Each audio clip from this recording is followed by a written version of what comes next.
Hoofnuus vanaand, terwyl 49 Afrikaners in Washington DC land waar hulle vlugtelingstatus sal geniet, verwag die Amerikaanse president Donald Trump 'n besoek van president Cyril Ramaphosa volgende week. Die LER vir Finansies in Gauteng gooi waal oor departemente van onderwys en gesondheid wat onderbestee.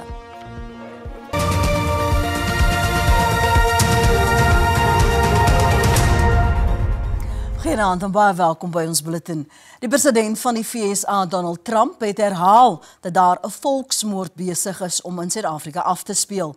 Dit terwyl 49 Suid-Afrikaners vandag in die VSA as vlugtelinge aangekom het. Trump het in 'n uitvoerende bevel vlugtelingstatus aangebied vir wit Suid-Afrikaners wat aanvoer en kan bewys dat daar teen hulle gediskrimineer word. Hy het ook gesê dat hy diegene wat daarvoor kwalifiseer se vlugtelingstatus tot burgerskap sal bespoedig. Trump het vrae tydens 'n nuuskonferensie beantwoord kort voordat die 49 Afrikaners in die VSA sou aanland. Because they're being killed and we don't want to see people be killed. Now South Africa leadership is coming to see me, I understand, sometime next week. And we're supposed to have I guess a G20 meeting there or something, but we're having a G20 meeting. I don't know how we can go unless that situation's taken care of, but it's a genocide that's taking place that you people don't want to write about, but it's a terrible thing that's taking place, and farmers are being killed. They happen to be white, but whether they're white or black makes no difference to me, but white farmers are being brutally killed and their land is being confiscated in South Africa, and the newspapers and the media, television media doesn't even talk about it. If it were the other way around, they'd talk about it. That would be the only story they'd talk about. And I don't care who they are. I don't care about their race, their color. I don't care about their height, their weight. I don't care about anything. I just know that what's happening is terrible. I have people that live in South Africa. They say it's a terrible situation taking place. So we've essentially extended citizenship to those people to escape from that violence and come here. Suid-Afrika se minister van internasionale betrekkinge en samewerking, Ronald Lamola, het bevestig dat Ramaphosa binnekort na Amerika sal reis om met Trump te vergader. The working visit of President Ramaphosa to the US, I can state that it's at an advanced stage. The presidency, I believe, will soon announce the dates and when the engagement is going to happen. I can only say that it's at an advanced stage. Die Afrikaners sal volgens Amerikaanse media in die loop van die week na verskeie state gevlieg word en sal verskeie toelaas ontvang totdat hulle werk kry.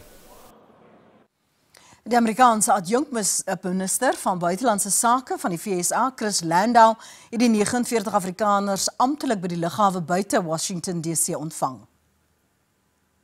Welcome to the United States of America. It is such an honor for us to receive you here today. This is the land of the free, and we know that all of you have faced... I'm Chris Landau. First of all, let me introduce myself. I'm the Deputy Secretary of State of the United States. This is my friend Troy Edgar. Yeah, I'm the Deputy Secretary of Homeland Security. And again, welcome. So great to have you guys here. I know you've gone through a long flight. I cannot believe there are babies and children who are actually so well behaved. This is much better than mine are. So bless you for that. And I think it's so happy. It makes me so happy to see you with our flag in your hands, and that flag symbolizes liberty for so many of us. Many of us, our families, have had a journey not that different from the journey that you are embarking on today. Intussen sê president Cyril Ramaphosa die 49 wit Suid-Afrikaners wat die land vir VSA verlaat het, sal nie vervolg word nie. Ramaphosa het op 'n werkbesoek die Afrika Forum vir uitvoerende hoofde in Abidjan in die Ivoorkus bygewoon. Hy het ook verseker dat sy administrasie voortdurend transformasie in die land sal bewerkstellig.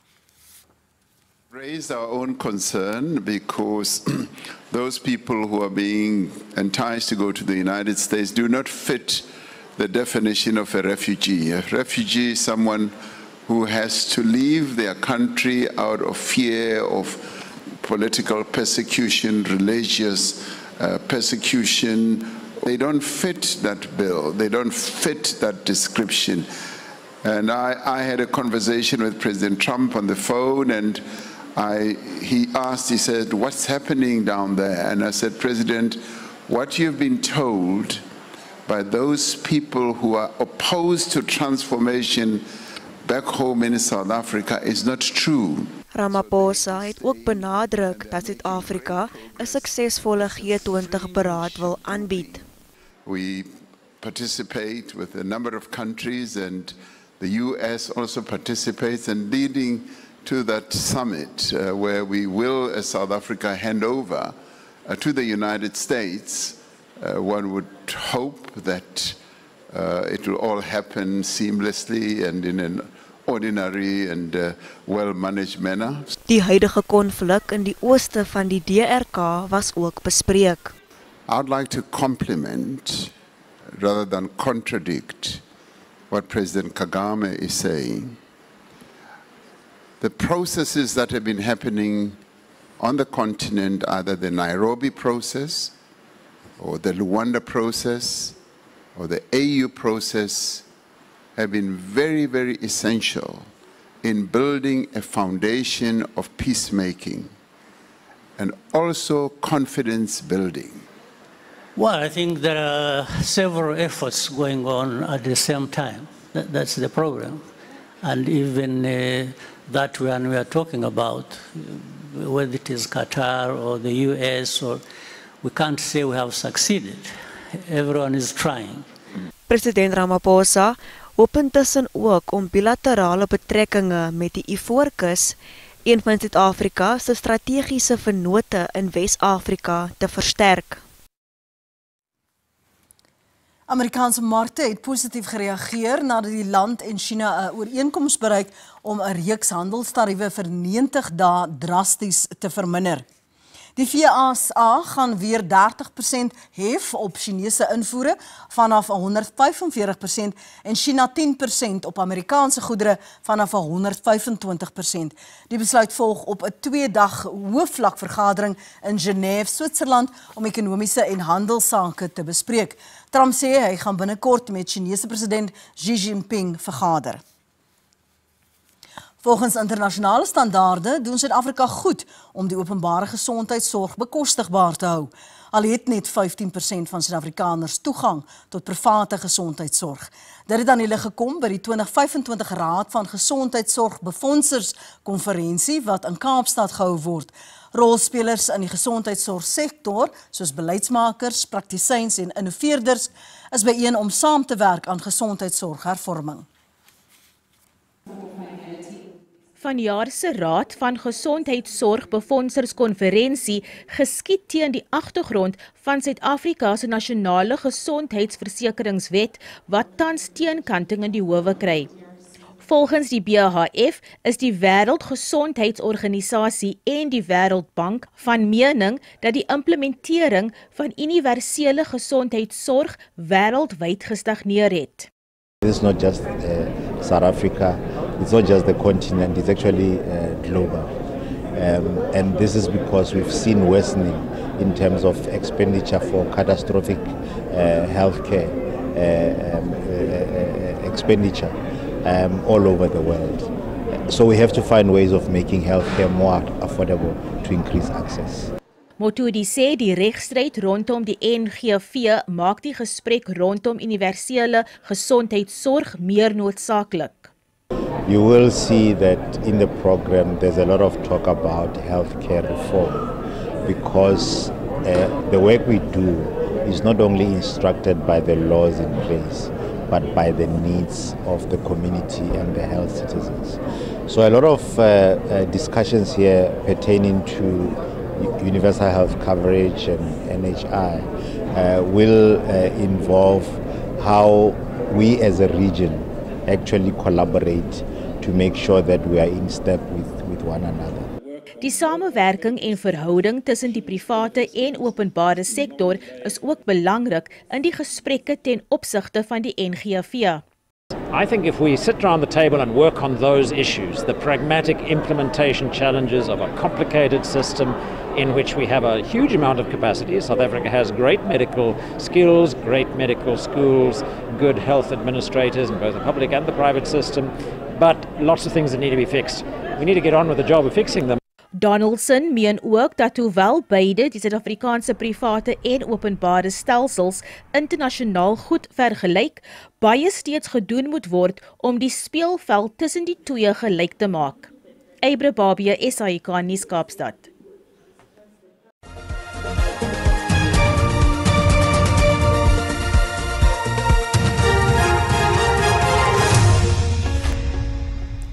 In Inanda, noord van Durban, is 3 verdagtes in 'n skietery met die polisie doodgeskiet. Dit nadat die polisie gisteraand 5 verdagtes doodgeskiet het wat vir 'n reeks moordsake gesoek was, insluitend die moord op 2 polisielede in die Hammersdale gebied wes van Durban. Die polisie was op die verdagtes te spoor nadat hy leidrade opgevolg het oor 'n bendegroep wat die gemeenskap terroriseer. Die saak teen die Nigeriese kerkleier Timothy Omotoso sal môre in die hof in Oos-London in die Oos-Kaap hervat word. Amptenare van die Departement van Binnelandse Sake het Omotoso die naweek in hegtenis geneem op aanklagte dat hy immigrasiewette oortree het. 'n Beampte van die departement, Aubrey Mfonzana, het getuig dat Omotoso nie 'n geldige visum het of vir een aansoek gedoen het nie. Die tele-evangelis is verlede maand vrygespreek op aanklagte van verkrachting en rampokkery.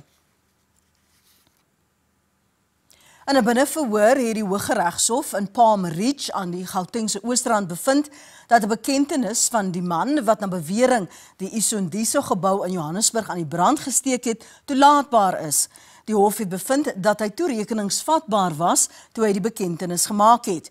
Setembiso Madlalose het in Januarie verlede jaar beken dat hy verantwoordelik was vir die brand in 2023 waarin 76 mense dood is. Volgens regter Kasim Musa is die bekentenis vrywillig gemaak en toelaatbaar in die hof. Die Israeliese weermag sê die Israelies-Amerikaanse gijslaer Edan Alexander het by die aanvanklike ontvangspunt in die suide van Israel aangekom. Hy gaan nou mediese assessering ondergaan, waarna hy met sy familie herenig sal word. Hy is sedert die Hamas-aanval op Gaza op 7 Oktober 2023 gijslaer gehou. Die internasionale komitee van die Rooikruis het bevestig dat hy 'n gijslaer oorhandig het sonder om Alexander se naam te noem.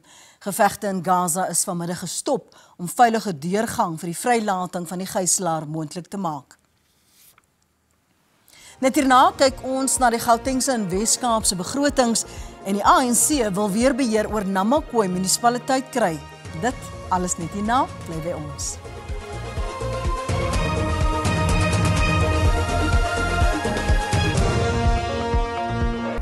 Ons gaan voort met die bulletin. Die Gautengse regering het die afgelope finansiële boekjaar 1,8 miljard rand onderbestee.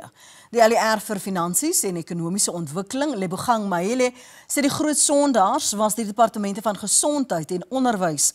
Mahele sê die fondse is nie verlore vir die provinsie nie, aangesien dit uit voorwaardelike toelaas en die toewysings aan die provinsie kom. Mahele sê van die 1,8 miljard rand wat nie bestee is nie, is net meer as 380 miljard rand van die voorwaardelike toelaat nie bestee nie.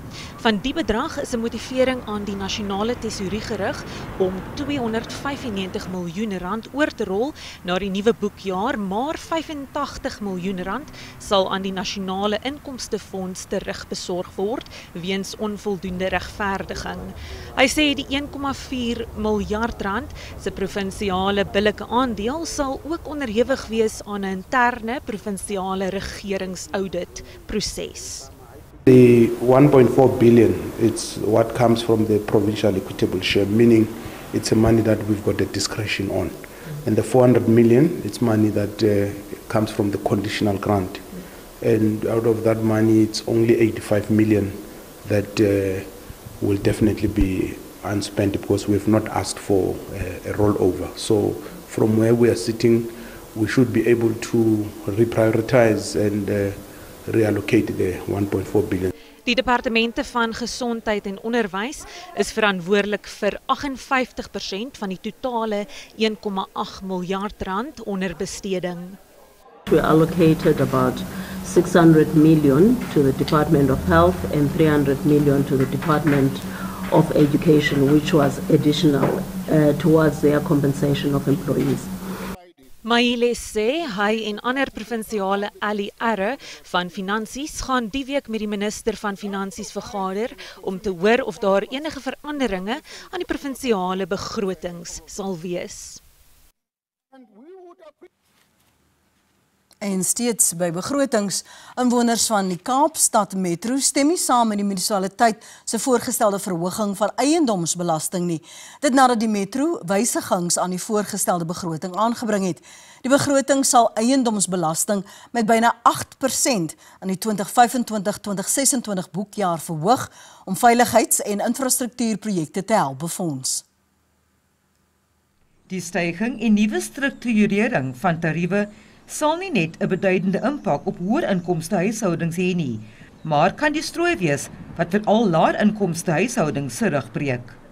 Meeste van ons op die Cape Flats wat in reitspeiers is, wat eiendom besit. Ons huiswaardes het net so opwaarts geskuif soos wat die welafgebiede het. Maar by ons het dit baie meer impak. Alhoewel die skuif klein klink, 'n huis wat 10 jaar terug R250.000 gekos het, kos nou oor R1 miljoen. So jy moet nou op R1 miljoen se reits betaal vir 'n huis wat jy 10 jaar terug gekoop het, maar na 10 jaar het jy op pensioen gegaan wat vas is. Verskeie belastingbetalersverenigings gee egter toe dat munisipale infrastruktuur ontwikkel moet word en dus begrotingsaanpassings noodsaak. In ander woorde, is daar nie 'n ander manier om geld in te kry nie. Ek weet nie wat die antwoorde is nie. Ek kan dit nie vir die stad sê nie. Nou, hulle moet dit self uitsorteer. Hulle het die vermoë om dit te doen. Maar net om na die belastingbetalers te gaan, dit gaan nie werk nie. Dit gaan te veel wees. Die munisipaliteit sê hy het hulpmaatreëls in plek, insluitend dat meer huishoudings gaan baat by die eerste R450.000 belastingvrye voordeel. Die kwalifiserende kriteria vir pensioentrekkerskorting is ook opwaarts aangepas. The city has heard the concerns of residents in the 3.5 to 7 million rand property value category and is looking at additional support to residents in that category to soften monthly bill increases due to tariff reforms and vital multi-billion rand infrastructure investments. Hoewel die stad aanvoer dat hy die mees inklusiewe hulpbehoevende en pensionaris ondersteuningspakket het, sê aktiviste toegang vir armer gebiede bly problematies. Baie van ons lower middle class mense en pensionarisse wat hulle eie wonings besit, het backyard dwellers, het hulle eie kinders wat by hulle bly. Meeste van hulle is unemployed.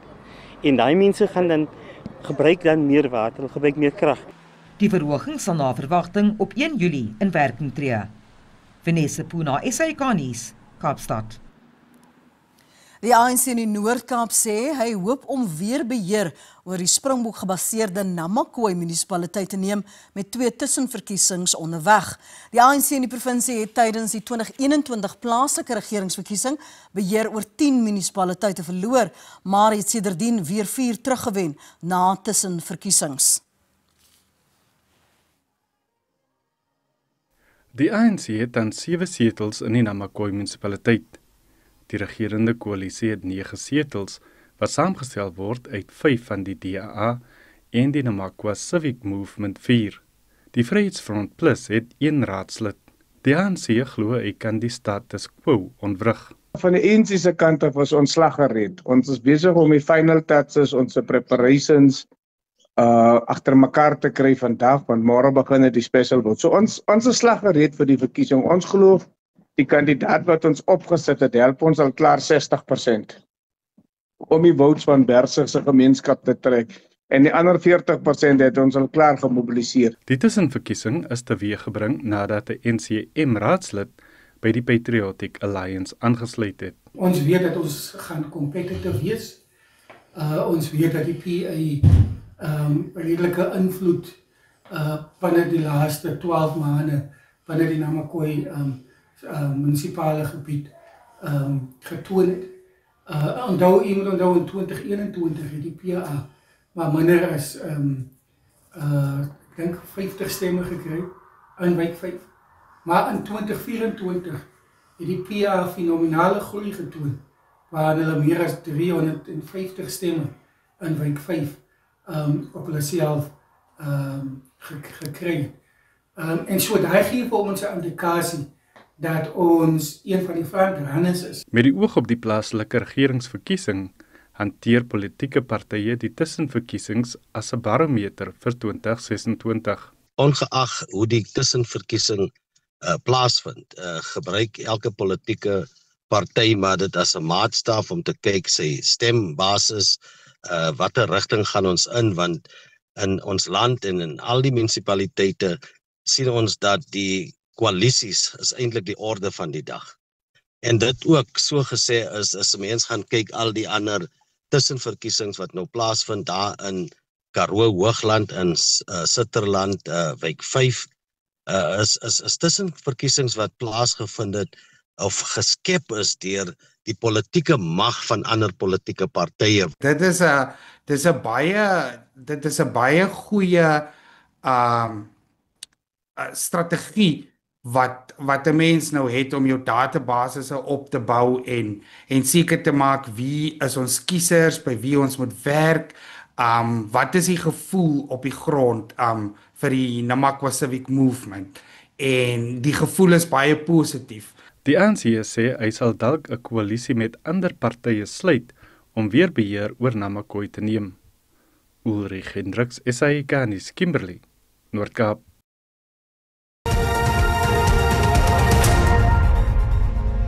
En kom ons kyk hoe die markte kort gelede om 8 uur vertoon het.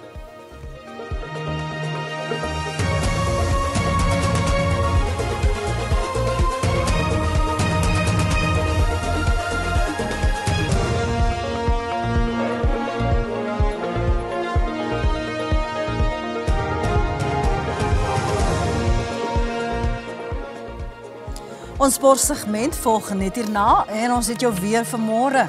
Bly by ons.